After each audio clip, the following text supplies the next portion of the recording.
ইমানদার যদি জান এবং মাল আল্লাহর কাছে বিক্রি করেন, আর আল্লাহ বলতেছেন আমি তার বিনিময়ে আমি জান্নাত দিব, বলেন সুবহানাল্লাহ। আমার বন্ধুরা, ইমান নামক এই বাক্য দ্বারা আল্লাহর সাথে চুক্তি করলাম, লা ইলাহা ইল্লাল্লাহ, মানে আল্লাহ তাআলা তোমার হুকুম ছাড়া, আল্লাহ তোমার হুকুম ছাড়া আমি কিছু মানি না। খেয়াল করে শুনুন, লা ইলাহা ইল্লাল্লাহর মধ্যে অর্থ হলো আল্লাহ তোমার শাসন ছাড়া আমি অন্য কোনো শাসন মানি না, তোমার আইন ছাড়া আমি অন্য কোনো আইন মানি না, তোমার বিধান ছাড়া আমি অন্য কোনো বিধান মানি না। আল্লাহ তোমার অনুমতি ছাড়া আমার নিজের মন গড়া মতো আমি চলতে পারি না। আল্লাহ তুমি আমাকে যেইভাবে চলার জন্য বলছো আমি ঠিক সেইভাবেই চলবো, এই চুক্তি করলাম। কিন্তু দুনিয়ায় এসে মানুষের মন গড়া আইন, মানুষের মন গড়া মতবাদ আমরা চলছি, যার কারণে আমি আপনার চুক্তি ঠিক রাখতে পারলাম না। আমার আল্লাহ রাব্বুল আলামিন চুক্তি ঠিক রেখেছেন, ঠিক রেখেছেন। যেই ব্যক্তি আল্লাহর হুকুম মানে তাকে আল্লাহ খাওয়ান, কথা ঠিক কিনা? যেই ব্যক্তি আল্লাহর হুকুম মানেন না তাকে আল্লাহ খাওয়ান, আল্লাহ পড়ান, আল্লাহ সব কিছু দেন। আমার বন্ধুরা, এই জন্য আমরা আমাদের চুক্তিতে আমরা মানতে পারি নাই। আমার আল্লাহর চুক্তি কিন্তু ওয়াদা ঠিক রেখেছেন। আজকে দুনিয়ায় বসবাস করার জন্য, এই দুনিয়ার বসবাস করার জন্য আমার আপনার জন্য যা প্রয়োজন আল্লাহ আমাদের সব নেয়ামত দিয়েছেন, কথা ঠিক কিনা?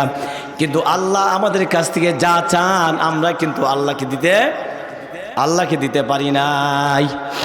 আমার বন্ধুরা, এই জন্য এই কালিমার দ্বারা চুক্তিবদ্ধ হলো আমাদের। আসুন আমরা মোমেন, আমাদের জান, আমাদের মাল কার কাছে বেচলাম? কার কাছে বিক্রি করলাম? আল্লাহর কাছে বিক্রি করলাম। তো আল্লাহর কাছে বিক্রি করার পরে দেখেন কি হলো। আল্লাহ তাআলা এই মুমিনদেরকে বলতেছেন, ইয়া আইয়ুহাল্লাযীনা আমানু লা তুলহিকুম আমওয়ালুকুম ওয়ালা আওলাদুকুম আন যিকরিল্লাহ ওয়া মান ইয়াফআল যালিকা ফাউলাইকা হুমুল খাসিরুন। সূরা মুনাফিকুন 9 নম্বর আয়াত। আল্লাহ তাআলা বলেন হে ঈমানদারেরা, কাদেরকে বলছেন আল্লাহ? ঈমানদারদেরকে। ঈমানদাররা তোমাদেরকে যাতে তোমাদের গাফেল না করে থাকে, তোমাদেরকে ফিরায় না রাখে, দূরে না রাখে, তোমাদের সন্তান এবং তোমাদের সম্পদ। ইয়া আইয়ুহাল্লাযীনা আমানু লা তুলহিকুম আমওয়ালুকুম, হালাক না করে ফেলে, দূরে না সরে ফেলে, গাফেল না করে তোমাদের সম্পদ এবং তোমাদের সন্তানরা। আমার ভাইরা, সন্তানের সম্পদে যথেষ্ট মর্যাদা আছে, যথেষ্ট দাম আছে। যদি সম্পদ না থাকে আপনি কিভাবে সম্পদ আল্লাহ রাস্তায় খরচ করবেন? সম্পদের প্রয়োজন আছে কিনা বলেন? যদি আপনার সন্তান যদি প্রয়োজন নাই থাকতো, আল্লাহ তাআলা কেন আপনাকে বললেন তোমার সন্তান দুনিয়া আসার পূর্ব থেকে তুমি দোয়া করো, রব্বি হাবলি মিনাস সলিহিন, আল্লাহ তুমি আমাকে নেককার সন্তান দান করো। সন্তানের মর্যাদা আছে বিদে আল্লাহ তাআলা দোয়া শিখালেন। এবং সন্তান দুনিয়া আসার পর আল্লাহ বলেন তুমি তোমার সন্তানের জন্য দোয়া করো, রব্বানা হাব লানা মিন আজওয়াজিনা ওয়া যুররিয়াতিনা কুররাতা আইনি ওয়াজআলনা লিল মুত্তাকিনা ইমামা। করলেন এর একটি উদ্দেশ্য আছে, একটি টার্গেট আছে, লক্ষ্য আছে। আল্লাহ তাআলা বিনা লক্ষ্যে পৃথিবীতে মানুষ সৃষ্টি করেন নাই। আমার ভাইরা, আল্লাহ রাব্বুল আলামিন এই মানব জাতিকে বলেন ওয়াল আসর ইন্নাল ইনসানা লাফি খাসর। আল্লাহ তাআলা সময়ের শপথ করে বলেন ইন্নাল ইনসানা লাফি খাসর, নিশ্চয় মানুষ হলো ক্ষতিগ্রস্ত। মানুষ কি? মানুষ ক্ষতিগ্রস্ত। আবার 2 নম্বর আল্লাহ প্রশ্ন করেন ফালইয়ানজুরিল ইনসানু মিম্মা খুলিক। মানুষের চিন্তা করা উচিত মানুষকে আল্লাহ তাআলা কিভাবে সৃষ্টি করেছেন, মানুষ কিভাবে পয়দা হয়েছে। বন্ধুরা আমার 3 নম্বর আল্লাহ বলেন খালাকাল ইনসানা মিন সালসালিন কাল ফাখার। আল্লাহ তাআলা মানুষকে শুকনো এবং টনটনা মাটি থেকে সৃষ্টি করলেন। আমার বন্ধুরা, এক জায়গায় আল্লাহ বলছেন মানুষ ক্ষতিগ্রস্ত, আরেক জায়গায় প্রশ্ন করলেন মানুষ চিন্তা করা উচিত মানুষ কিভাবে সৃষ্টি হয়েছে। আরেক জায়গায় বললেন আল্লাহ তাআলা মানুষকে শুকনো মাটি দ্বারা বানাইলেন। আমার বন্ধুরা, আল্লাহ রাব্বুল আলামিন বলেছেন খালাকাল্লাহু আদামা আলা তিন। আল্লাহ রাব্বুল আলামিন আদম আলাইহিস সালামকে বানাইলেন মাটি থেকে। হাদিসে রাসূল সাল্লাল্লাহু আলাইহি ওয়াসাল্লাম বলেছেন খালাকাল্লাহু আদামা আলা সূরাতিহি। আল্লাহ রাব্বুল আলামিন আদমকে বানিয়েছেন তার সূরত দিয়ে। যদি বলে আল্লাহর সূরত দিয়ে বানিয়েছেন, তাহলে প্রশ্ন থাকতে পারে আল্লাহর সূরত তাহলে আছে, সিরত আছে।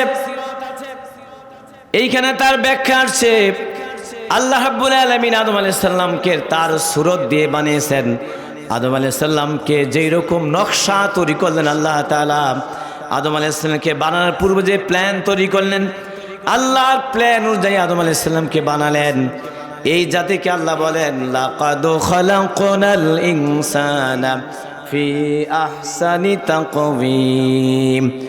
এই জাতিকে আল্লাহ বলেন, এই পচা মানুষটাকে বলেন, এই মাটির দ্বারা তৈরি মানুষটাকে আল্লাহ বলেন লাকাদ খালাকনাল ইনসানা ফি আহসানি তাকওয়িম। আল্লাহ মানুষকে অত্যন্ত সম্মান, শ্রেষ্ঠত্ব, আল্লাহ মর্যাদা দিয়ে পৃথিবীতে প্রেরণ করেছেন। বলেন সুবহানাল্লাহ। আমার বন্ধুরা আবার পরক্ষণ বলছেন সুম্মা রাদাদনাহু আসফালা সাফিলিন। এই মানুষকে আল্লাহ তাআলা সবচেয়ে নিম্ন স্তরে আল্লাহ নামিয়ে দিয়েছেন। কথা বুঝতে পারছেন? এগুলোর প্রশ্ন যে আল্লাহ তাআলা মানুষকে এত সম্মান করে বানালেন, আবার সেইখানে আল্লাহ বললেন এই মানুষকে আল্লাহ তাআলা সবচেয়ে নিম্ন স্তরে আল্লাহ পৌঁছে দিয়েছেন। এটা কারণ কি? কারণটা আমি একটু পরে বলবো ইনশাআল্লাহ, আল্লাহ তাআলা তৌফিক দিলে। আমার ভাইরা, উদ্দেশ্য হলো যে মানব জাতির পরিচিতি, মানব জাতির পরিচয় কি সেটা আমি কয়েকটা আয়াতের মাধ্যমে জানিয়ে দিলাম। তাহলে আমি বলছিলাম মানুষকে আল্লাহ তাআলা এমনি এমনি পৃথিবীতে পাঠান নাই। মানুষকে পাঠান যে উদ্দেশ্য ছিল আল্লাহ রাব্বুল আলামিনের। আল্লাহ কোরআনে কারিমে দুইটা উদ্দেশ্য বলেছেন। একটা উদ্দেশ্য বলেছেন ওয়ামা খালাকতুল জিন্না ওয়াল ইনসা ইল্লা লিয়াবুদুন। একটা পরিচয় না, উদ্দেশ্য না, আল্লাহ তাআলা মানুষকে বানিয়েছেন আল্লাহর ইবাদত বندگی করার জন্য, আল্লাহর গোলামি করার জন্য, আল্লাহর ইবাদত করার জন্য, আল্লাহর হুকুম মানার জন্য। একটা উদ্দেশ্য।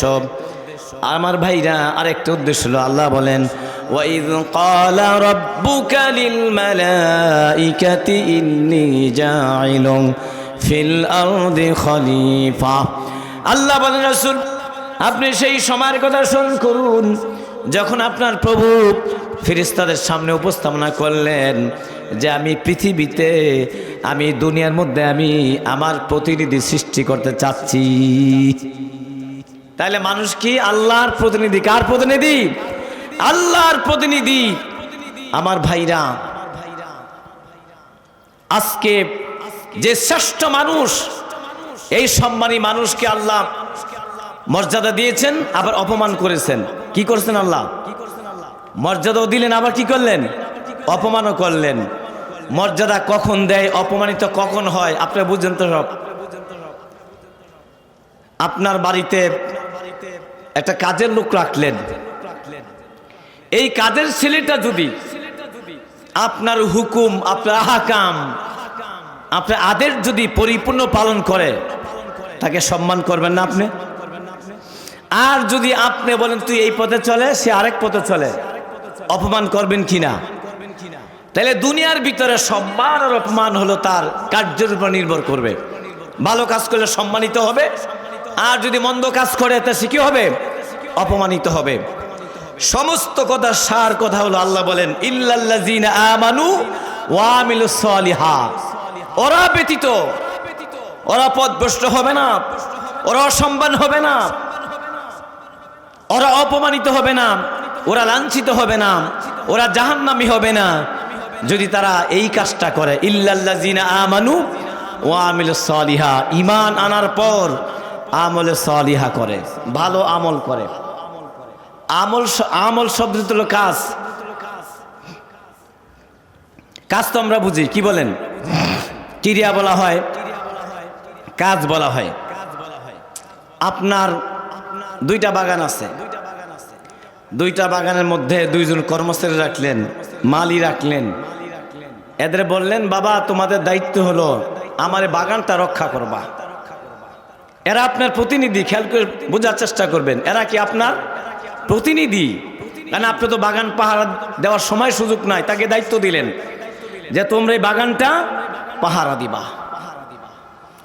আমার বন্ধুরা, এক বাগানের মালিক হলো সিফাতুল্লাহ।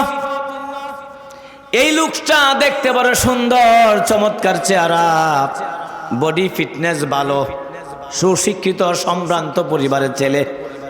যাই দেখে সেই পছন্দ করে। খেয়াল করে শুনবাম ভাইরা আমার, এই সিফাতুল্লাহ দেখেন কি করলো, সে সকালবেলা খায়, আবার দুপুর মধ্যে সে ঘুমায়, দুপুরে খাওয়া দাওয়া করে আবার আরেকটা ঘুম দেয়, বিকেলবেলা হাঁটাউটি করে, যেই গাছে ফল আছে একটা করে ফল খায়, খুব মজা মারে, গল্প করে, কোনো কাজই করে না। কাজ না করার কারণে একদিন ঢুকে দেখলেন, আপনি মালিক হিসাবে এ বাগানে ঢুকতে দেখেন ওদিকের গাছের ডাল পালগুলো বেকাদা হয়ে গেছে, বড় ছোট হয়ে গেছে, কোনো পরিষ্কার করে না। ওদিকে জঙ্গল হয়ে গেছে, ওই পেয়ারা গাছের পেয়ারাগুলো মানুষ নিয়ে নিচ্ছে, মানে কোনো যত্ন নাই, কোনো পরিচর্যা নাই, কোনো কাজ করেন না। এখন বলেন আপনি আপনার এই মালিক, আপনার কর্মচারী বেতন কি বাড়াই দিবেন না কমাই দিবেন? আপনি বলেন। বাড়াই বেতন দিবেন? বাড়াই বেতন দিবেন না, বেতন কি করবেন? বেতন কমাই দিবেন। আমার বন্ধুরা, তাহলে তার চেহারা সুন্দর, আপনার কাছে মর্যাদা, আপনার কাছে তার সম্মান হলো না, দেখায় শোনায় ভালো, সম্ভ্রান্ত পরিবারের লোক হওয়ার পরেও আপনি তাকে যথার্থ মজুরি দিতে ব্যর্থ হইলেন, অস্বীকার করলেন কেন? যেহেতু সেই ব্যক্তি আপনার হুকুম দাসে পুরাপুরি মাল পালে না, কথা ঠিক কিনা? এই তো আল্লাহ রাসূল সাল্লাল্লাহু আলাইহি ওয়াসাল্লাম বলছেন, লা ইয়ানজুরু ইলা সুওয়ারিকুম ওয়া আমওয়ালিকুম ওয়ালাকিন ইয়ানজুরু ইলা কুলুবিকুম ওয়া আমালিকুম। আল্লাহ নবী সাল্লাল্লাহু আলাইহি ওয়াসাল্লাম বলেছেন, আল্লাহ নবী সাল্লাল্লাহু আলাইহি ওয়াসাল্লাম বলেছেন, আল্লাহর নিকট কোনো ব্যক্তির চেহারা, আল্লাহ কারো চেহারা দেখবেন না, আল্লাহ তার সম্পদ দেখবেন না, আল্লাহ দেখবেন তার অন্তর এবং তার আমল। আমল যার ভালো সে আল্লাহর কাছে প্রতিদান পাবে, আমল যার ভালো না সে আল্লাহর কাছে, দুনিয়ার আল্লাহর কাছে সে পরকালে প্রতিদান, ভালো প্রতিদান পাবে না। আমার বন্ধুরা দেখেন, দ্বিতীয় ব্যক্তিকে আপনি রাখলেন, তাকে নাম হলো হাবিবুল্লাহ। ওই ব্যক্তিকে আপনি, ওই ব্যক্তির বংশ বেশি ভালো না, তেমন সুশিক্ষিত না, দেখায় শোনায় খুব একটা বেশি ভালো না, কিন্তু আপনাদেরকে যে দায়িত্ব দিলেন, আপনার দায়িত্ব পালন করার ক্ষেত্রে অলসতা করে না, সে ঘুমায় না, সার্বক্ষণিক সব সময় আপনার বাগানের কাজ করে। আপনি এসে দেখলেন আমার বাগানটা তো সুন্দর চলছে, ভালো চলছে, আমার যে গাছগুলো আছে, আমি যে আপনি বলবেন আমার গাছগুলো তো যথার্থ হেফাজত করছে, আমার সীমানার ভিতরে কোনো চোর আসে না, ডাকাত আসে না, আমার ফলগুলো সে পাহারা দিচ্ছে। কাজেই বলেন দেখি আপনার কাছে কোন ব্যক্তি প্রিয়? বলেন। যেই ব্যক্তির চেহারাও ভালো না, সুরত ভালো না, সুশিক্ষিত না, কিন্তু ওই ব্যক্তি আপনার কাজটা ঠিক মতো করলো, এই জন্য তার সম্মান মর্যাদা বাড়াই দিবেন, কথা ঠিক কিনা? আমার বন্ধুরা, এই জন্য আমরা যখন কাজ করি, আমাদের কাজগুলো যদি ভালো হয়, কল্যাণ হয়, সুন্দর হয়, তাহলে আল্লাহ রাব্বুল আলামিন তার ওয়াদা, তার প্রতিশ্রুতি আমাদের যা দিবেন, দেওয়ার ক্ষেত্রে আল্লাহ রাব্বুল আলামিন কৃপণাম করবেন না, আমাদেরকে ঠকাবেন না। আমার বন্ধুরা, তাহলে ভালো মানুষ হওয়ার জন্য, ভালো আমলের জন্য এক নাম্বার শর্ত হলো ঈমান আনা। আপনি বলতে পারেন আমরা তো ঈমানদার, আমি বলো ঈমানদার বটে, কিন্তু আমাদের ঈমান যাতে আমাদের ওয়ারিস সূত্রে না হয়ে থাকে। আমার বাবা মুসলমান, আমিও মুসলমান, কি বলেন? ঈমান যাতে ওয়ারিস সূত্র না হয়, আমার বাবা মুসলমান, আমিও মুসলমান, আমার বাবা ইমানদার, আমি ইমানদার, ইমানদার যাতে এমন না হয়। ইমানদার হলো ওই ব্যক্তিকে বলা হয় যেই ব্যক্তি আল্লাহ রাব্বুল আলামিনকে মনে প্রাণে গ্রহণ করে নিয়েছেন, মেনে নিয়েছেন, কথা ঠিক কিনা? আপনি মানেন না, ইমানদার হতে পারলেন না। আমার বন্ধুর ইমানের যেই শব্দ ছিল, যেই বাক্য ছিল, লা ইলাহা ইল্লাল্লাহু মুহাম্মাদুর রাসূলুল্লাহ সাল্লাল্লাহু আলাইহি ওয়াসাল্লাম। এই লা ইলাহা, এই বাক্য দিয়ে আমি আল্লাহর সাথে চুক্তি করেছি। কি করেছি? আমি চুক্তি করেছি আল্লাহর সাথে। চুক্তি মানুষ করে আদান প্রদান, কথা ঠিক না? এই গাউসিয়া মার্কেটে দোকান বেচা কিনা হয়, চুক্তি করে কিনা? একটা হলো প্রথম পক্ষ, একটা দ্বিতীয় পক্ষ। প্রথম পক্ষ কাকে বলা হয়? যিনি কি মালিক, প্রথম পক্ষ, তাই না? যদি প্রথম পক্ষ মালিক হয়ে থাকে, আর দ্বিতীয় পক্ষকে যিনি ক্রেতা, তাহলে মালিক যদি দেন, তাহলে ক্রেতা কি করবেন? কিনবেন। আর যদি মালিক না দেন, ক্রেতার কিনার কোনো সুযোগ নাই। কি কিনার সুযোগ আছে? এখন এই যে চুক্তি হলো, চুক্তিনামা বলা হয় লিখিতভাবে, শর্ত সাপেক্ষে। এই চুক্তি যখন আপনাদের উভয় জনের চুক্তিতে মিলে যাবে, আপনি দোকানের মালিক হলেন আর আপনি তাকে টাকা দিলেন বিনিময়। আমার বন্ধুরা, ইমানদারদের সাথে, এই কালিমাওয়ালা ইমানদারদের সাথে আল্লাহর সাথে চুক্তি ছিল, ইন্নাল্লাহা ইশতারা মিনাল মুমিনিনা আনফুসাহুম ওয়া আমওয়ালাহুম বিআন্না লাহুম জান্নাহ। ইমানদারদের সাথে চুক্তি ছিল। ইমানদার যদি জান এবং মাল আল্লাহর কাছে বিক্রি করে, কার কাছে? কার কাছে বলেন? ইমানদার যদি জান এবং মাল আল্লাহর কাছে বিক্রি করেন, আর আল্লাহ বলতেছেন আমি তার বিনিময়ে আমি জান্নাত দিব, বলেন সুবহানাল্লাহ। আমার বন্ধুরা, ইমান নামক এই বাক্য দ্বারা আল্লাহর সাথে চুক্তি করলাম। লা ইলাহা ইল্লাল্লাহ মানে আল্লাহ তাআলা তোমার হুকুম ছাড়া, আল্লাহ তোমার হুকুম ছাড়া আমি কিছু মানি না। খেয়াল করে শুনুন, লা ইলাহা ইল্লাল্লাহর মধ্যে অর্থ হলো আল্লাহ তোমার শাসন ছাড়া আমি অন্য কোনো শাসন মানি না, তোমার আইন ছাড়া আমি অন্য কোনো আইন মানি না, তোমার বিধান ছাড়া আমি অন্য কোনো বিধান মানি না। আল্লাহ তোমার অনুমতি ছাড়া আমার নিজের মন গড়া মতো আমি চলতে পারি না। আল্লাহ তুমি আমাকে যেইভাবে চলার জন্য বলছো আমি ঠিক সেইভাবেই চলবো, এই চুক্তি করলাম। কিন্তু দুনিয়ায় এসে মানুষের মন গড়া আইন, মানুষের মন গড়া মতবাদ আমরা চলছি, যার কারণে আমি আপনার চুক্তি ঠিক রাখতে পারলাম না। আমার আল্লাহ রাব্বুল আলামিন চুক্তি ঠিক রেখেছেন, ঠিক রেখেছেন। যেই ব্যক্তি আল্লাহর হুকুম মানে তাকে আল্লাহ খাওয়ান, কথা ঠিক কিনা? যেই ব্যক্তি আল্লাহর হুকুম মানেন না তাকে আল্লাহ খাওয়ান, আল্লাহ পড়ান, আল্লাহ সব কিছু দেন। আমার বন্ধুরা, এই জন্য আমরা আমাদের চুক্তিতে আমরা মানতে পারি নাই। আমার আল্লাহর চুক্তি কিন্তু ওয়াদা ঠিক রেখেছেন। আজকে দুনিয়ায় বসবাস করার জন্য, এই দুনিয়ার বসবাস করার জন্য আমার আপনার জন্য যা প্রয়োজন আল্লাহ আমাদের সব নেয়ামত দিয়েছেন, কথা ঠিক কিনা? কিন্তু আল্লাহ আমাদের কাছ থেকে যা চান আমরা কিন্তু আল্লাহকে দিতে পারি নাই। আমার বন্ধুরা, এই জন্য এই কালিমার দ্বারা চুক্তিবদ্ধ হলো আমাদের। আসুন আমরা মোমেন, আমাদের জান, আমাদের মাল কার কাছে বেচলাম? কার কাছে বিক্রি করলাম? আল্লাহর কাছে বিক্রি করলাম। তো আল্লাহর কাছে বিক্রি করার পরে দেখেন কি হলো। আল্লাহ তাআলা মুমিনদেরকে বলতেছেন, ইয়া আইয়ুহাল্লাযীনা আমানু লা তুলহিকুম আমওয়ালুকুম ওয়ালা আওলাদুকুম আন যিকরিল্লাহ ওয়া মান ইয়াফআল যালিকা ফাউলাইকা হুমুল খাসিরুন। সূরা আনকাবুত 45 নম্বর আয়াত, সূরা মুনাফিকুন 9 নম্বর আয়াত। আল্লাহ তাআলা বলেন হে ঈমানদারেরা, কাদেরকে বলছেন আল্লাহ? ঈমানদারদেরকে। ঈমানদাররা তোমাদেরকে যাতে তোমাদের গাফেল না করে থাকে, তোমাদেরকে ফিরায় না রাখে, দূরে না রাখে, তোমাদের সন্তান এবং তোমাদের সম্পদ।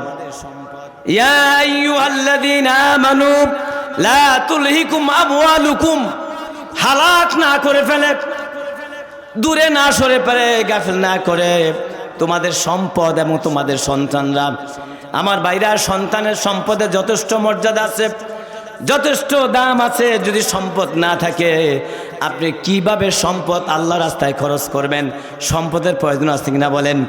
যদি আপনার সন্তান যদি প্রয়োজন নাই থাকতো, আল্লাহ তাআলা কেন আপনাকে বললেন তোমার সন্তান দুনিয়া আসার পূর্ব থেকে তুমি দোয়া করো, রব্বি হাবলি মিনাস সলিহিন, আল্লাহ তুমি আমাকে নেককার সন্তান দান করো। সন্তানের মর্যাদা আছে বিদে আল্লাহ তাআলা দোয়া শিখালেন। এবং সন্তান দুনিয়া আসার পর আল্লাহ বলেন তুমি তোমার সন্তানের জন্য দোয়া করো, রব্বানা হাবলানা মিন আজওয়াজিনা ওয়া যুররিয়াতিনা কুররাতা আইনি ওয়াজআলনা লিল মুত্তাকিনা ইমামা। আমার বন্ধুরা, এই সন্তানের মর্যাদা আছে থাকার কারণে আল্লাহ রাব্বুল আলামিন দোয়া শিখালেন। বন্ধুরা, এত মর্যাদা থাকার পরও, সম্পদের মর্যাদা থাকার পর আল্লাহ বলেন এই সম্পদ যাতে তোমাকে আল্লাহর জিকির থেকে তোমাদের না ভোলায়, এই সম্পদ যাতে তোমাদের সন্তান যাতে আল্লাহর জিকির থেকে না ভোলায়। তার মানে আল্লাহর জিকির শব্দের অর্থ হলো আল্লাহকে স্মরণ করা। আল্লাহ রাব্বুল আলামিন আমাকে আপনাকে যেইভাবে চলার জন্য বললেন, যে আমল করার জন্য বললেন, এই আমল যদি আমি আপনি না করি তাহলে আমি আল্লাহকে ভুলে গেলাম। আমার ভাইরা, আল্লাহ তাআলা জান্নাত দিবেন কোন জায়গায়? মৃত্যুর পর, পরকালে আল্লাহ জান্নাত দিবেন, আল্লাহর ওয়াদা। যদি আমরা আমাদের জীবনের সকল ক্ষেত্রে সব জায়গায় আমার জীবনটাকে আল্লাহর জন্য দিয়ে দিই। আমার বন্ধু, আপনি দুনিয়ার মধ্যে নেক আমল যদি আপনার অধীনস্থ ব্যক্তি না করে, আপনি যেমন তাকে বাদ দিয়ে দেন, তাকে কাছে নেন না, দূরে ঠেলে দেন, বেতন কম দেন, তাহলে আল্লাহ রাব্বুল আলামিন আমাদের বলছেন আমলে সালিহা করার জন্য, ভালো নেক আমল করার জন্য। যদি আপনি আমলে সালিহা করেন, আল্লাহ তাআলা এর বিনিময়ে কি দিবে? জান্নাত দিবে। সুবহানাল্লাহ। আল্লাহ তাআলা বলেন ইন্নাল্লাযীনা আমানু ওয়া আমিলুস সালিহাতি ওয়া আকামুস সালাতা ওয়া আতাউয যাকাতা লাহুম আজরুহুম ইনদা রাব্বিহিম ওয়া লা খাউফুন আলাইহিম ওয়া লা হুম ইয়াহজানুন। সূরাতুল বাকারা ৭৮ নম্বর আয়াত।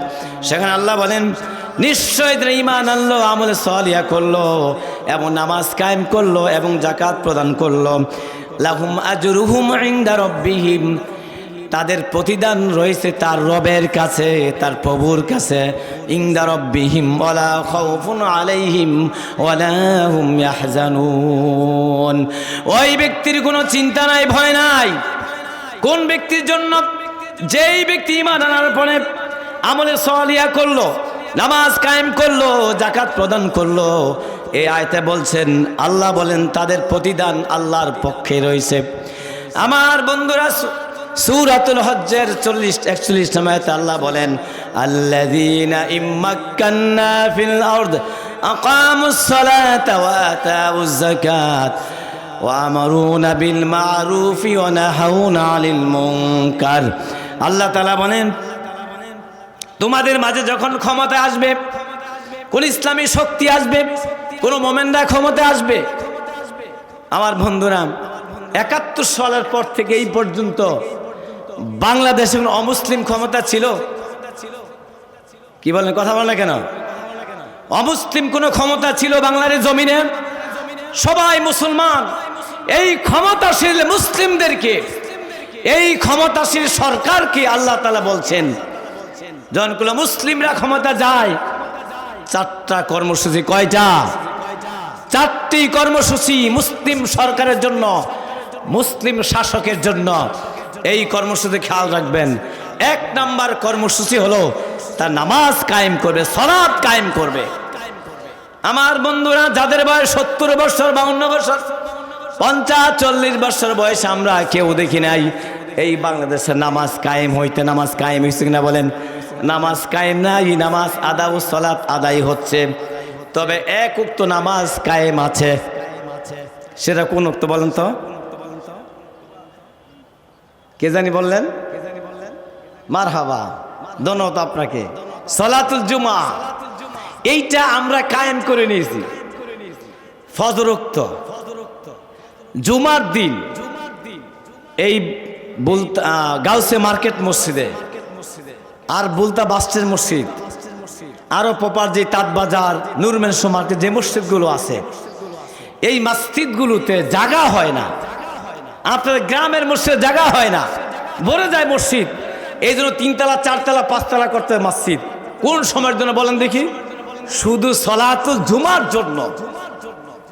যেই মসজিদটা 5 তলা সেই মসজিদে ফজরের নামাজ ওই দিন যেদিন জুমাতে 5 তলা ভরে গেল সেদিন মাত্র 2 থেকে 3 কাতার মুসল্লি। কথা ঠিক কিনা? তার মানে ফজরের নামাজের কোনো গুরুত্ব হলো না, ফজরের সলাতের কোনো গুরুত্ব ছিল না। মনে করেন ধরে নেন গাউসিয়া মার্কেট আর আশেপাশে যে মসজিদগুলো আছে মুসল্লিরা হয়তো বা বাড়িতে ঘুমায়। আপনার গ্রামের মুসল্লিরা আপনি খুঁজে দেখেন 10-12 জন মুসল্লি মসজিদের মধ্যে, যেই মসজিদে 2 থেকে 500 লোক হয়, সকালবেলা 10-12 জন মুসল্লি, বাকি মুসল্লিরা কি করে? আমার বন্ধুরা, আমি এই জন্য বলার চেষ্টা করছি, জুমার নামাজ কায়েম থাকার কারণে কোনো পুরুষ ঘরে বসে থাকতে পারে না। কথা ঠিক কিনা? বউ খালি খোঁচায়, কয় তাড়াতাড়ি যাও মসজিদ দাও, মসজিদ দাও। আরে টাইম হয়ে গেছে, জামাতের টাইম হয়ে গেছে, দৌড়ায় যায়। ছেলেরা বলে বাবা জুমার টাইম হয়ে গেছে তাড়াতাড়ি যাও, মেয়েরা বলে বাবা তাড়াতাড়ি যাও। ছেলেমেয়েরা মনে করলে আজকে জুমার নামাজ পড়ন লাগবো, জুমা যদি না পড়ে তাহলে মুসলমান থাকা যাবে না। তারা এই চিন্তা ভাবনা করলো। আমার বন্ধুরা, নামাজ যদি কায়েম হয়ে যায়,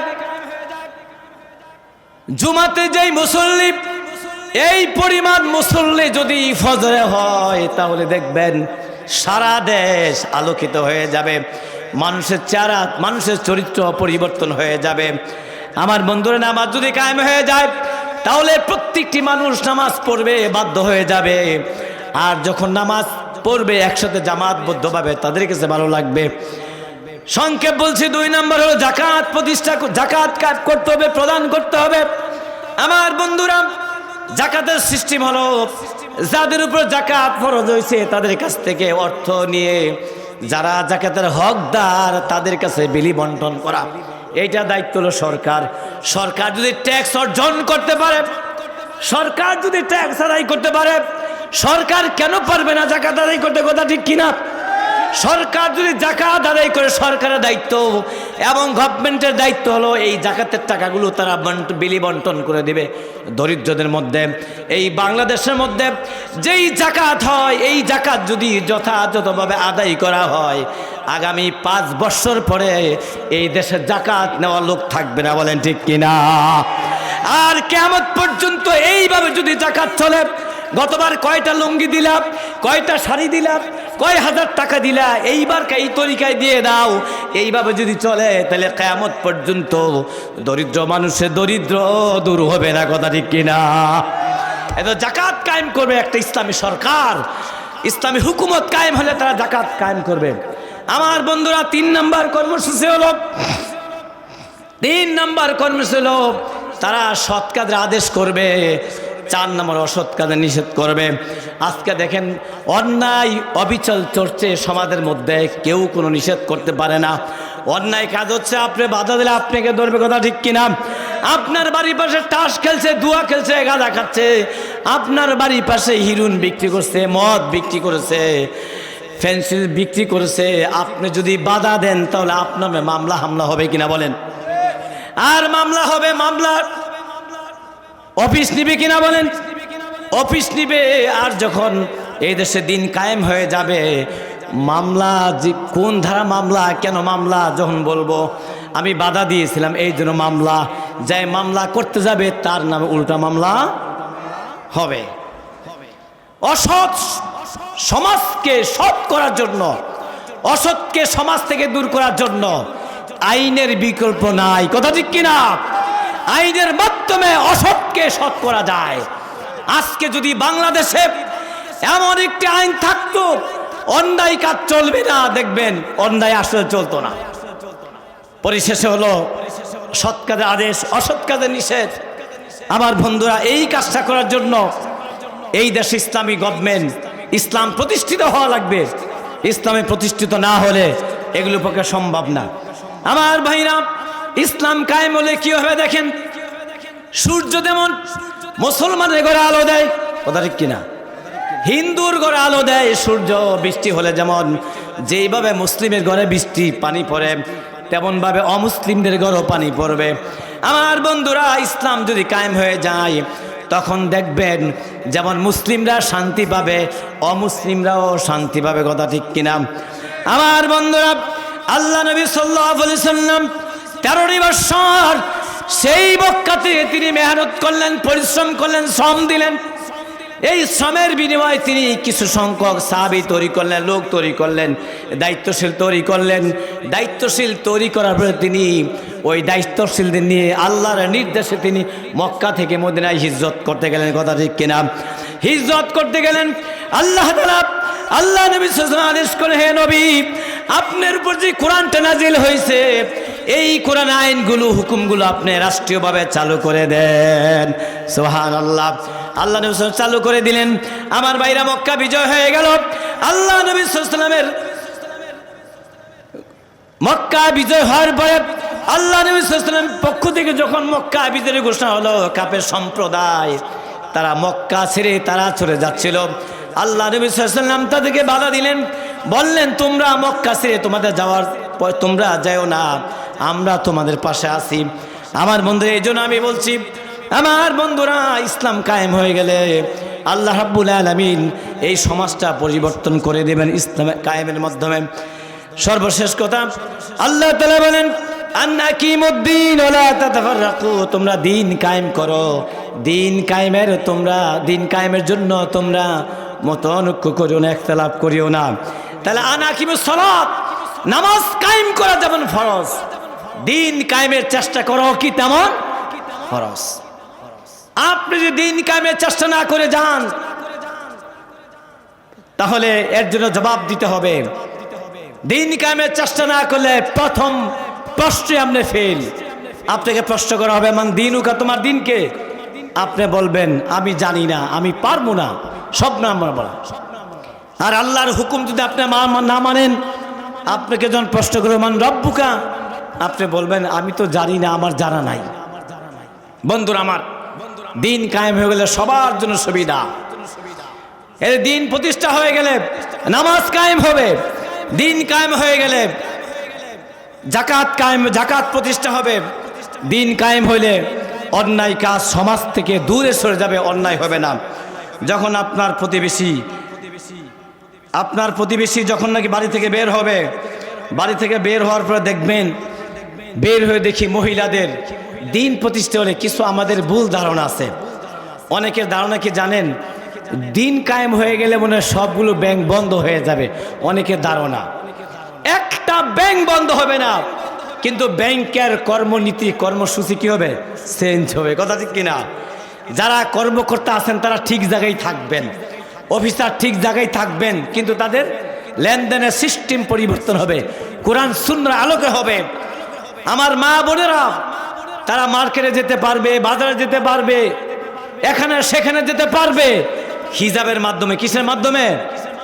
হিজাবের মাধ্যমে, পর্দার মাধ্যমে। এমন একটা অবস্থা সৃষ্টি হবে।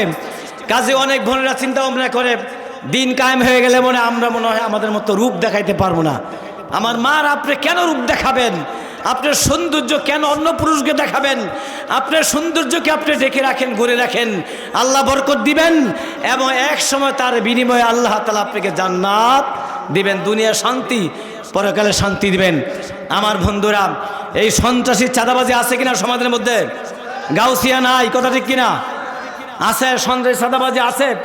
এই সন্ত্রাসী চাঁদাবাজি দূর করার জন্য ইসলামের হুকুমত ছাড়া সম্ভব না। যদি ভালো মানুষের হাতে ক্ষমতা আসে, ভালো মানুষ চেয়ারের মধ্যে বসে, এরা চাঁদাবাজি করতে পারবে না, সন্ত্রাসী খুন খারাপি করতে পারবে না। আমার ভাইরা, ইতিহাস প্রমাণ করে আবু জেহেল, আবু লাহাব, উতবা সাইবা, আবু সুফিয়ান সুদ্দা, নমরুদ, ফেরাউন যারা ছিল, এরা চরম বিদ্বেষী ছিল ইসলামের, চরম বিদ্বেষী ছিল আল্লাহর কোরআনের, চরম বিদ্বেষী ছিল নবীর। এই বিদ্বেষী থাকার কারণে আল্লাহ তাআলা তাদের দুনিয়ার মধ্যে কি দেখাইছেন? দুনিয়াতে তাদেরকে ফলাফল দেখালেন। এই জন্য আজকেও এই দেশ যদি কেউ ক্ষমতা পাওয়ার পরে ক্ষমতা লোভ বেশি দেখায়, কি বলেন?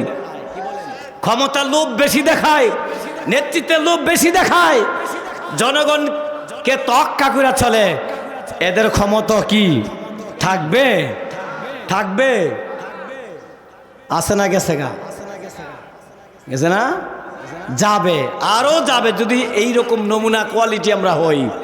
আমার ভাইরা আসুন, আল্লাহ তাআলা আমাদের, আমি আবার ফিনিশিং দিচ্ছি, আল্লাহ তাআলা আমাদের যেই দায়িত্ব দিয়ে পাঠালেন, শুধু খাই দাই আনন্দ ফুর্তি করি এই জন্য আল্লাহ পাঠান নাই। আল্লাহ এত পছন্দ করলেন, এত সম্মান দিলেন, এত মর্যাদা দিলেন, একটা উদ্দেশ্য, আমার বান্দারা পৃথিবীতে যে তারা আমার ইবাদত বন্দেগী করবে, আমার গোলামি করবে, আমার দাসত্ব করবে, আমার জিকির করবে, আমার আইন মেনে চলবে, আমার বিধান মেনে চলবে, এইটা ছিল তাদের টার্গেট। এই জন্য আমরা কি রাজি আছি ইনশাল্লাহ? রাজি আছি তো ইনশাল্লাহ? আমাদের মৃত্যু পর্যন্ত যতদিন বেঁচে থাকি আমরা আল্লাহর আইন ছাড়া আর কিছু কারো আইন আমরা মানবো না। শয়তানের মানবো, ফেরাউনের, ইবলিসের, কারো আইন মানবো না। কার আইন মানবো? আল্লাহর আইন মানবো। জীবনটা যদি জায়গা, কার আইন মানতে হবে? আল্লাহর আইন মানতে হবে। সময়ত উপস্থিতি, আসুন আমরা আল্লাহর কাছে দোয়া করছি, আল্লাহ রাব্বুল আলামিন যাতে আমাদেরকে আমৃত্যু পর্যন্ত যতদিন পৃথিবীতে বেঁচে থাকি আল্লাহর বিধানকে মেনে চলার তৌফিক দেন। আমি সংক্ষিপ্ত কিছু কথা বললাম, আমার জন্য দোয়া করবেন। আল্লাহ তাআলা যাতে কোরআনের কণ্ঠকে আল্লাহ বুলন্দ করে দেন, কোরআন সুন্নাহ ভিত্তিক জীবন যাপন করতে পারি, সেই আলোকে চলতে পারি। আমি আপনার কাছে দোয়া আছে, আমি বিদায় নিলাম, ইতি টানলাম।